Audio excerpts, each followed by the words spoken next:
This happened a few weeks ago. I'm Jamie, 35, and I thought a quiet place might help me finish my novel. I left the craziness of the city behind and rented a cabin in the Appalachian mountains. I wasn't too new to living alone, so I figured I could handle some isolation. At first, it was fine. I spent my days writing and enjoying the beauty of nature. But maybe the quiet wasn't as peaceful as I hoped. On the third night, I lay in bed with my laptop. Around midnight, I heard something strange. I thought it was just a branch against the cabin. I felt nervous but convinced myself it was just the wind. I got up and peeked outside. The night was dark and empty. Nothing stood out. The trees loomed silently, and the only sound was leaves rustling in the breeze. The next day was normal.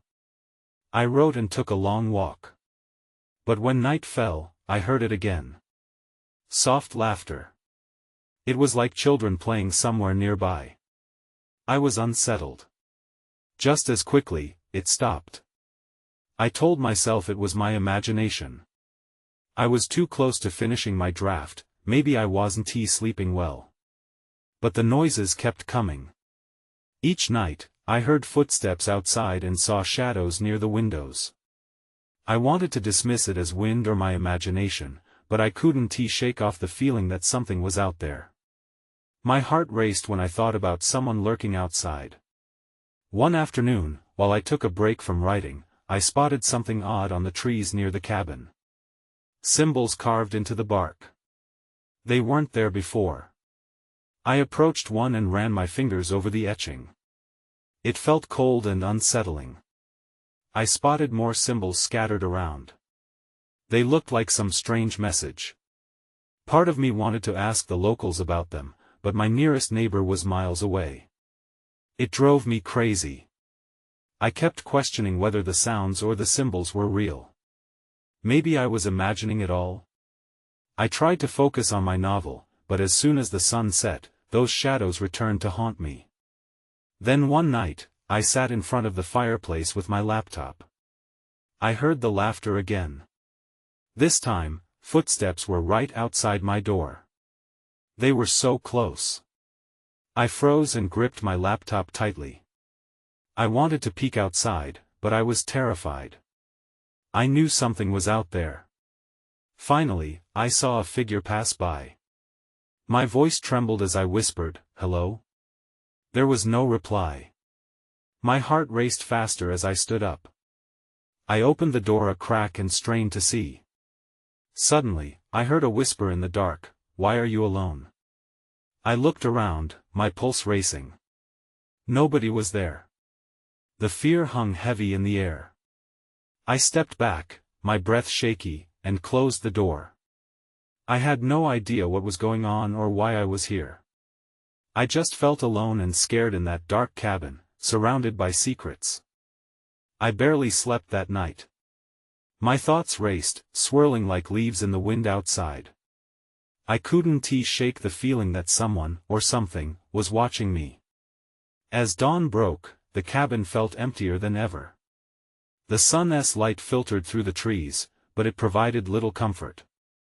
With my sleep-deprived mind, I decided that the best course of action was to investigate those strange symbols. I grabbed my jacket and stepped outside. The morning air was crisp, and a thin layer of frost coated the ground. My breath puffed out in little clouds as I walked toward the nearest tree. The symbols were still there, carved deeply into the bark as if done recently. I studied them closely. They looked ancient, almost tribal, and each seemed unique. I traced a few with my fingertips, but they felt too cold, too wrong. I felt a rush of dread wash over me. Why were they here? And who had come through while I was inside, hiding from the night? Then, I noticed something else on the ground. Scraps of what looked like old clothing. Torn pieces of fabric stuck out from behind the roots of a nearby tree, stained and weathered. I bent down to get a closer look. My hands shook as I pulled one piece free. It was dark and dirty, but I recognized the fabric. It matched the jacket I had seen in the corner of my eye the night before. Suddenly, the laughter echoed in my mind, and I jumped back, heart racing. I consciously reminded myself to breathe.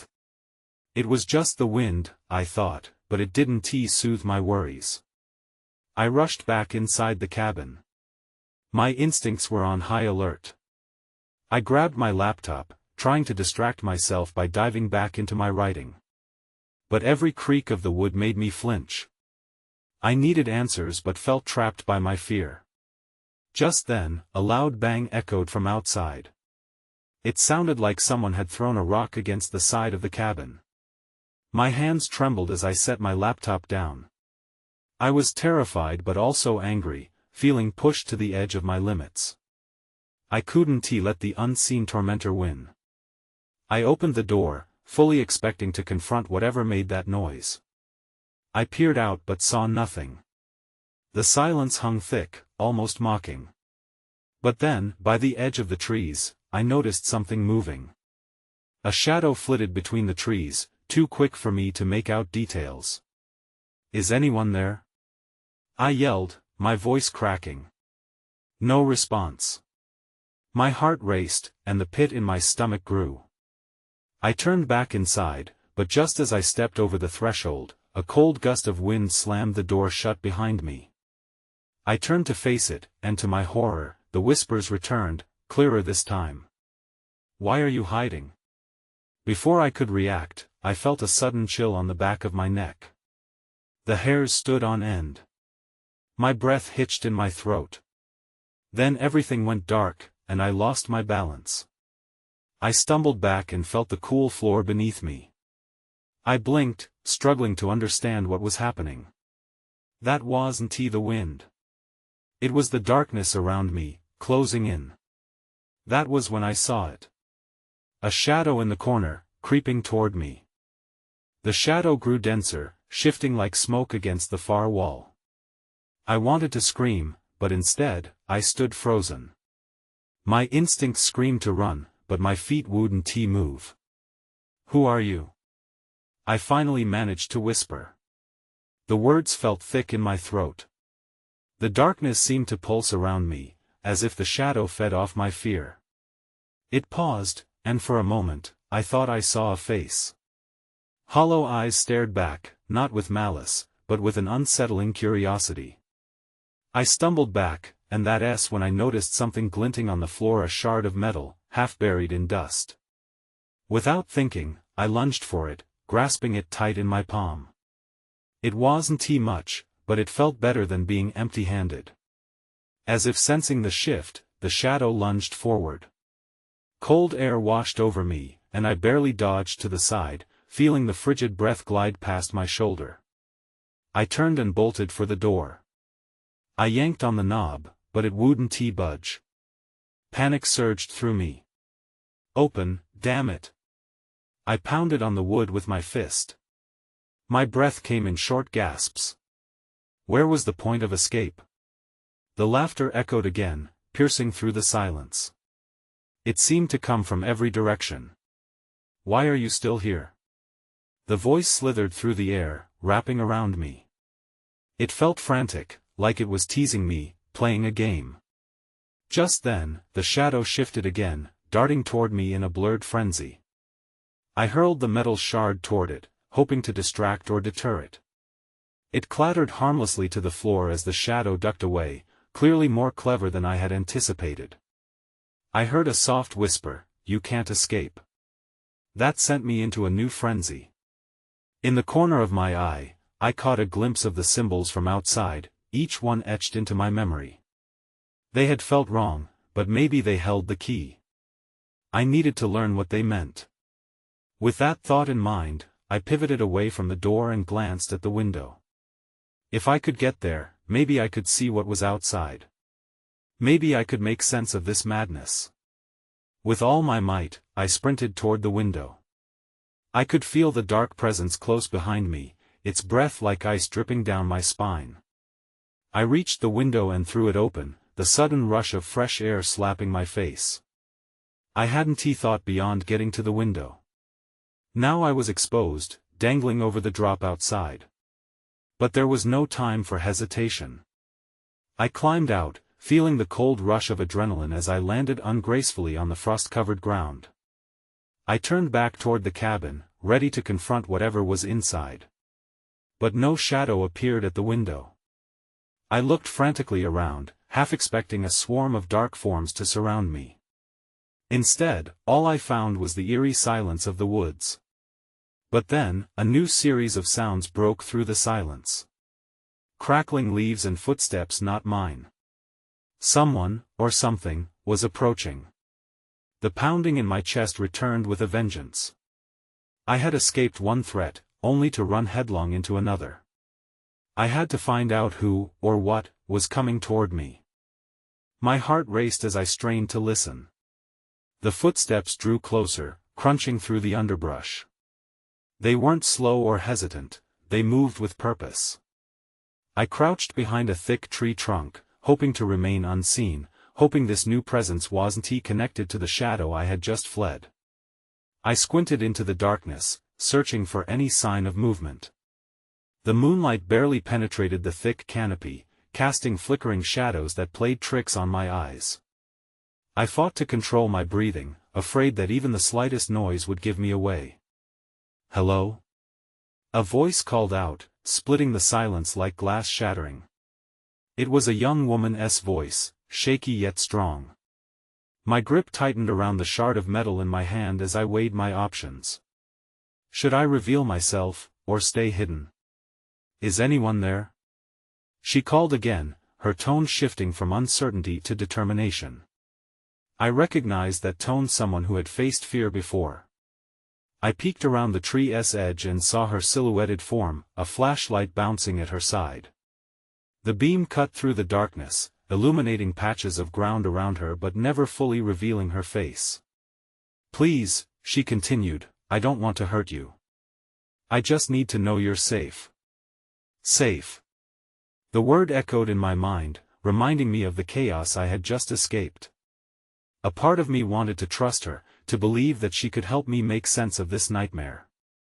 But another part screamed to be careful. As I contemplated my next move, I felt a chill creep along my spine again. This time, it wasn't just fear, it was something else beyond the woods, an awareness prickling at the back of my neck. Something was watching us.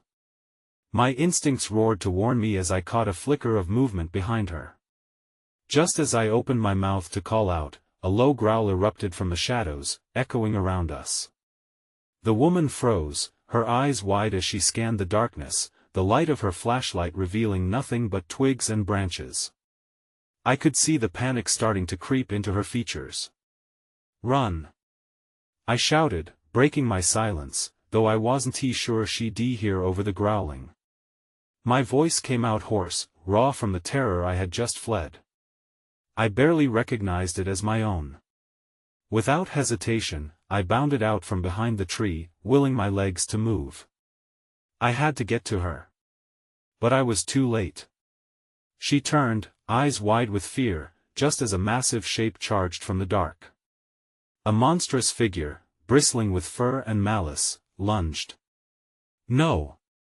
I yelled, adrenaline surging. Everything seemed to slow as I raised the metal shard, ready to defend us both.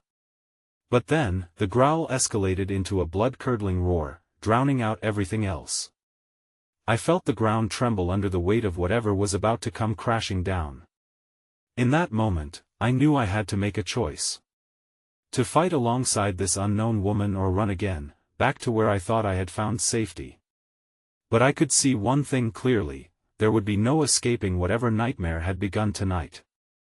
I needed answers, and they were just out of reach. And with that thought, the darkness charged forward. The growl morphed into a thunderous roar that reverberated through the trees. The sheer volume of it rattled my bones. I stood frozen, a split second feeling like an eternity. If I didn't act now, we would both be lost to whatever horror stalked us. Then I lunged. My heart pounded as I closed the distance between us. The angry beast loomed closer, its eyes gleaming like shards of glass, locking onto the silhouette of the woman.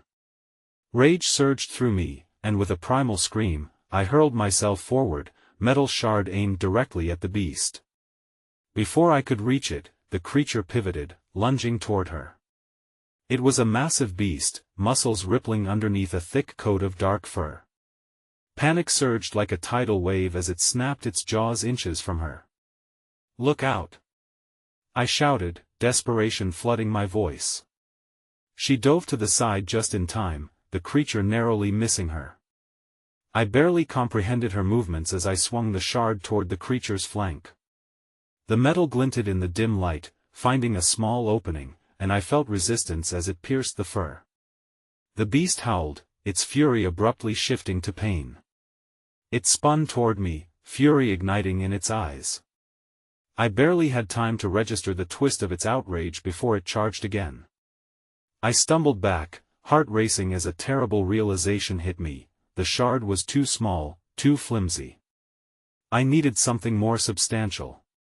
I turned, searching wildly for anything I could use.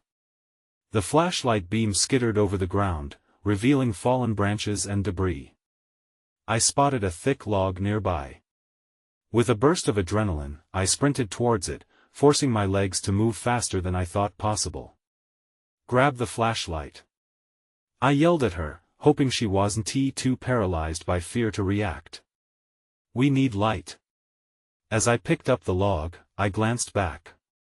She had followed my order, her flashlight now blazing. The beam found the beast, illuminating its snarling teeth and wild eyes. The creature hesitated, natural instincts battling against the unexpected exposure. "There! Hit it again!" I shouted, holding the log tightly, poised to swing. The woman swung the flashlight like a club, catching its side. The beast recoiled, and I seized the moment. With all my might, I swung the log, connecting with the side of its head. The impact sent it sprawling against the underbrush, but it quickly regained its footing, eyes filled with rage. "It's not enough!" I yelled, scrambling backward. Then, just as it steadied itself for another charge, I noticed something flickering in the shadows behind it. It was another beast, waiting, lurking just out of the light's reach. Fear surged in me like a wave, a sinking sensation tugging at my gut. "Run!" I yelled, my voice breaking as I pointed to the narrow path behind us. The woods were dark, but it was the only option. She hesitated for a heartbeat, then nodded. Fear gave her the urgency she needed. We bolted together, adrenaline driving us forward. I could feel the vibration of the ground as the first beast howled, the sound echoing in the night while its companion advanced. It wasn't until we reached a clearing that I dared to look back. The shadows danced ferociously, but the beasts were still behind us, tracking our every move. I skidded to a stop, grasping for breath. "We need to find somewhere safe," I gasped, scanning the area for any sign of shelter. A flicker of movement caught my eye. That's when I saw it, a decrepit cabin, its door hanging ajar, beckoning like a ghost from the past. But as we approached it, a new wave of dread washed over me. "Do you think it's safe?" she asked, her voice trembling. I didn't have the answer. But the beasts were closing in, and we had no other choice. "Just stick close to me," I replied, stepping into the darkened threshold, hoping the shadows wouldn't consume us both. As we stepped into the cabin, a cold gust of wind swept through, sending shivers down my spine. The air was damp and stale, carrying a musty scent that spoke of abandonment. I turned the flashlight around, illuminating peeling wallpaper and dusty furniture. Cobwebs adorned the corners like sinister decorations. I heard her gasp beside me. "Do you think they'll find us here?" she whispered, her voice barely above a breath. The weight of uncertainty pressed on me. I had no idea if we could escape or if we were simply delaying the inevitable. I motioned for her to stay close, our proximity a small comfort against the fear gathering in my chest. "Let us search for something we can use to defend ourselves," I said, attempting to sound more confident than I felt. We moved deeper into the cabin, stepping over broken floorboards and forgotten items. Suddenly, I spotted something glinting in the corner of the room, a rusted old axe, half buried beneath debris. I grabbed it, the weight of the tool feeling reassuring in my grip. If those beasts decided to follow us inside, would be ready. I turned back to her, determined. If they come in here, we'll fight. We can't let them take us. But her wide eyes showed nothing but uncertainty. Before I could say more, a loud crash echoed from outside. I gripped the axe tighter, my heart racing again. I shot her a quick look, and we both hurried to a cracked window, peering cautiously out into the night. My stomach dropped. A third beast had joined the others, all of them prowling close to the cabin. Their howls reverberated through the air, a terrifying chorus that sent chills down my spine. "Do they know we're in here?" she asked, her breath hitching in fear. "Not yet," I replied, though I wasn't sure. The primal instincts of these creatures would be high. I stepped back from the window, glancing at the door. It was still slightly ajar, and I didn't trust it to hold if they decided to burst in. Then I noticed something else, a faint movement beyond the trees surrounding the cabin. No, it can't be. I squinted through the darkness. A figure emerged, barely visible among the shadows. "What is it?" she asked, her voice trembling. "Someone's out there," I said, my heart sinking. The last thing we needed was another unknown threat. I turned the flashlight toward the figure, but just then, it vanished into the underbrush. "What the hell was that?" I whispered, fear gripping me. Her eyes darted toward the door. "We should leave. Now." "There's nowhere to go," I snapped, though fear was seeping into my own voice. The woods were filled with danger, and the cabin wasn't safe, but it was the only place we had. Then I heard it again, a rustling sound from outside, closer this time. My heart raced as I lifted the axe, ready for whatever was coming. But then everything went quiet. I held my breath, waiting. That's when I saw it. A pair of eyes, glowing from the darkness just outside the cabin. They were watching us, unblinking and patient. Panic surged through me. We were being hunted. In that moment, I realized that the woods weren't the only thing hiding secrets. My throat felt dry as I gripped the axe firmly, fear pooling in my stomach. The eyes outside didn't move, and neither did I. I felt my heart pounding against my chest, but I couldn't make a sound. It was as if those eyes had frozen me in place. After what felt like an eternity, I forced myself to break the gaze. "We need to find a way to block the door," I whispered urgently to her. A small hint of panic flickered across her face, but she nodded. We stumbled to the door, shoving a heavy wooden table against it. The old wood creaked under our force, yet it felt reassuring. I looked back at the window, the eyes were still there, now accompanied by low growls that sent a shiver down my spine. "Do you think they're waiting for something?" she asked, her voice just above a whisper. "I don't know," I admitted, trying to mask my rising dread. "But we can't stay here."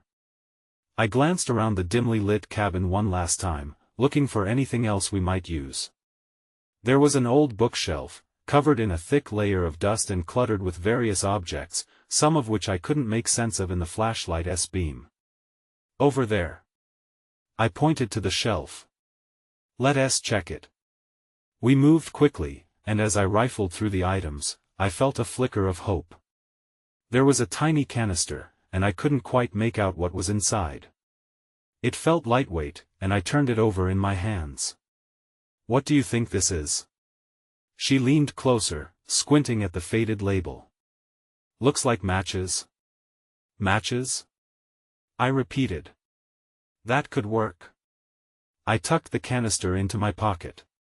Just then, there was a loud crack, followed by snarls. My blood ran cold. The beasts must have found the back of the cabin. They were circling. I glanced at her, panic flooding my senses. "We need to make a fire and keep them back." I scanned the cabin frantically for wood. I shoved aside old newspapers and broken shelves. Then I spotted a dusty old lantern nestled in a corner. I rushed to grab it, my hands shaking as I fumbled to take off the glass. "Do you have something to light it with?" she asked, her eyes wide with desperation. "Yes." I pulled out the canister of matches, an unsteady smile creeping onto my lips. "Let us hope this works." We opened the lantern, and I took a match from the canister, striking it against the side. It ignited with a small flicker. My heart raced as I touched it to the lantern wick. The wick caught, and a warm glow filled the cabin. "We can use this to scare them off," I said, feeling a surge of adrenaline. The glow illuminated the corners, making the shadows dance. But then, just as hope sparked in my chest, the door began to tremble against the weight of the beasts outside. They were pushing harder, growling more aggressively. The door wouldn't hold much longer. "We're not safe here," she cried, panic rising in her voice. I nodded, but there was nowhere to run. The only exit was being breached. As we braced ourselves against the door, I knew I had to make a choice. That's when I heard a voice, a low, gravelly whisper from outside. "Let me in." I froze. "Did you hear that?" I asked, my voice barely a whisper. "Who is that?" she asked, her eyes wide. "I don't know," I swallowed hard, my mind racing. This just got worse.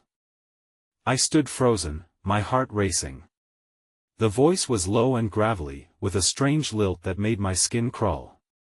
I exchanged a glance with her, and her expression mirrored my fear. "What do we do?" she whispered, her eyes darting toward the door.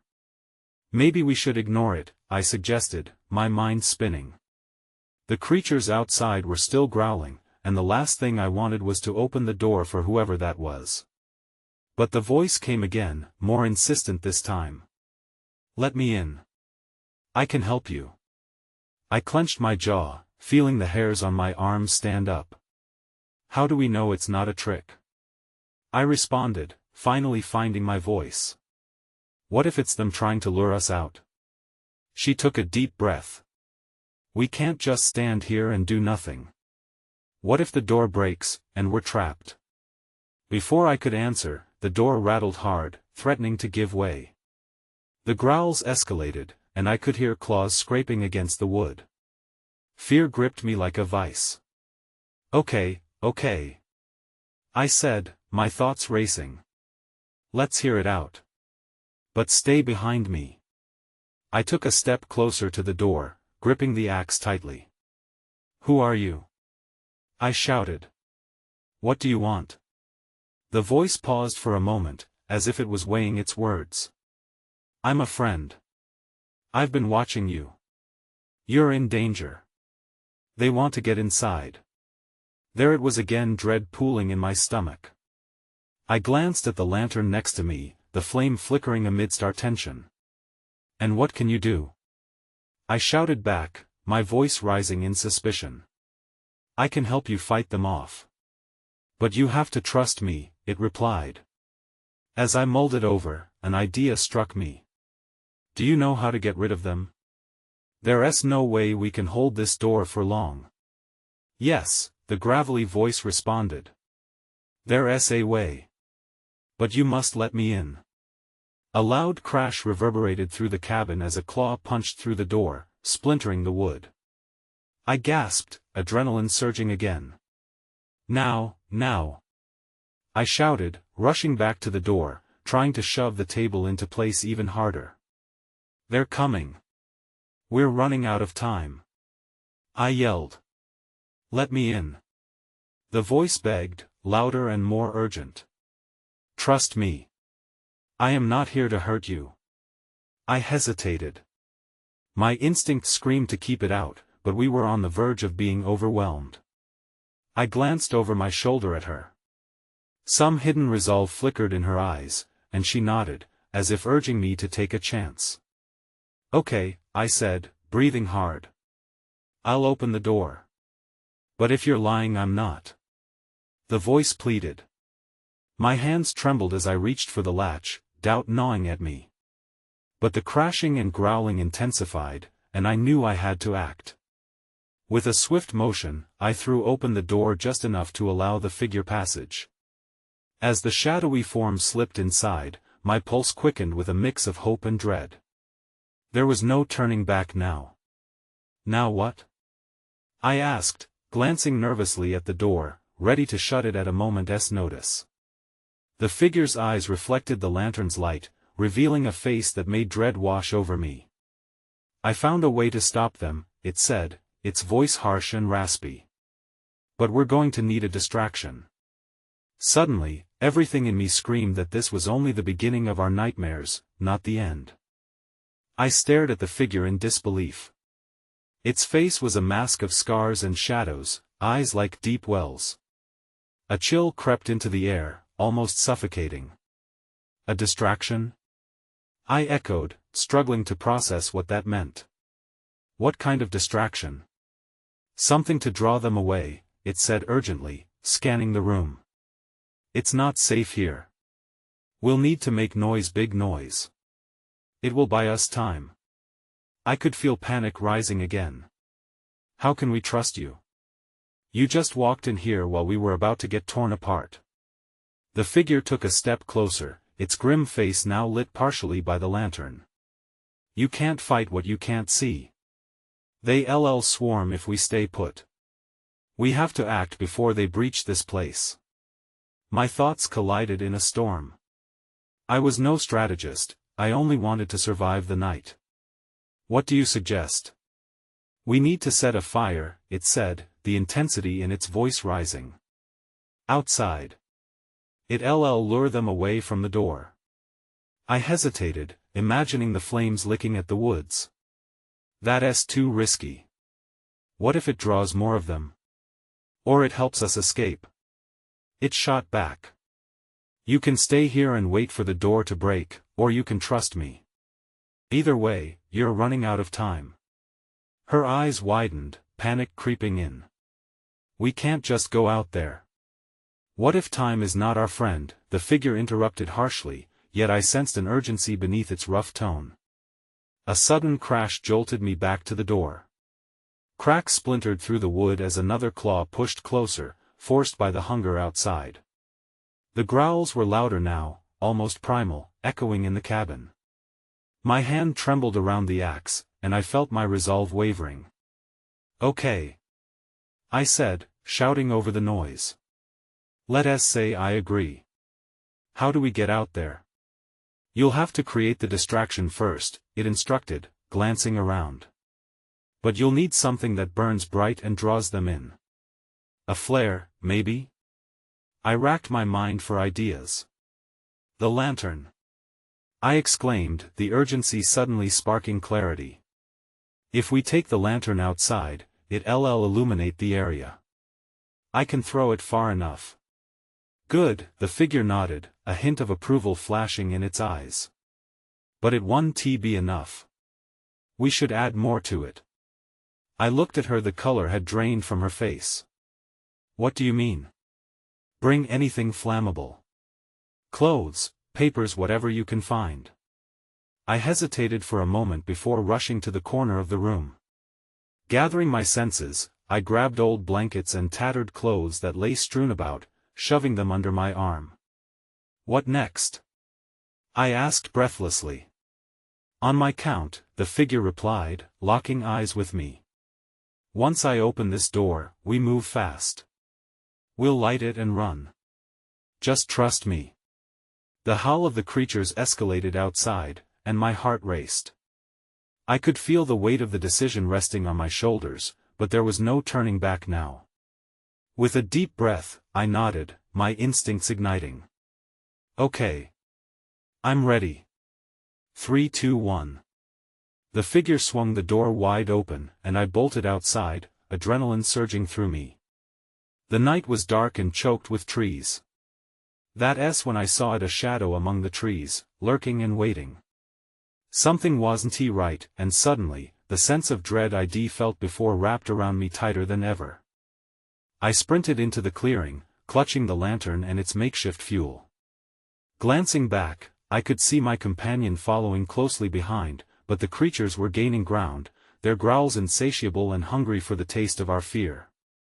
"Light it!" I shouted, my voice barely piercing through the surrounding chaos. "Quick!" As I hurried to the center of the clearing, the rush of adrenaline flooded my veins. I set the lantern down and fumbled with the matches, my fingers shaking against the damp night air. The growls were abruptly cut off by a thunderous crash, the beasts barreling through the underbrush, relentless in their hunger. I struck the match, its head catching fire with a snap. The flame flickered into life, casting eerie shadows around us. I thrust it into the lantern's broad wick. It ignited fiercely, flames licking and curling upward, bathing the area in a fierce light. "Now, throw it!" the figure barked. My heart pounded in my chest as I hurled the lantern far into the trees, where it shattered against the ground in a burst of illumination, flames crackling hungrily as they licked at the foliage. "Go!" it urged, driving me forward as I turned. The creature's growls intensified, drawn to the flames as they surged to life. Without looking back, I ran, plunging deep into the cover of the woods with the shadowy figure beside me. I could feel the heat of the fire behind me, mingling with the echo of splintering wood and gnashing teeth reverberating through the clearing. The trees seemed dense and alive, shadows twisting and shifting in the night. Despite our flight, I could hear the sounds of chaos behind the feral snarls and growls, matched only by the crackling of the fire we had unleashed. "Keep moving!" the figure yelled, and I pressed on, the adrenaline fueling my legs. The woods swept around us, wrapping us in their embrace, the chilling air nipping at my skin. But fear pummeled any notion of rest. The earth felt uneven beneath my feet, roots cropping up unexpectedly as I navigated uncertainly. After what felt like an eternity of sprinting, I finally slowed, breaths ragged, eyes wide. "Why?" I gasped, turning to the figure. "Why did you help us?" It hesitated, glancing back toward the inferno in the distance. "Because I know what they are. And I've been fighting them in my own way for a long time." "What do you mean?" I pressed, but there was no time for answers, the air still hummed with danger. "They feed on fear. That fire will keep them distracted, but it won't hold them back for long," it explained urgently. "We have to find shelter somewhere they can't reach." We continued deeper into the woods, the sounds of the chaos gradually fading behind us, but the gnawing anxiety didn't retreat. The shadowy figure led the way, and with no options, I followed. I had nowhere else to go. Eventually, we stumbled upon another cabin. This one was old and weathered, the door hung ajar like a gaping mouth, dark and inviting. My heart raced again, another sanctuary or another trap. Exhaustion clawed at me, but I knew we needed to take the chance. As we entered, the darkness swallowed us whole. I flicked on my flashlight, illuminating the battered interior.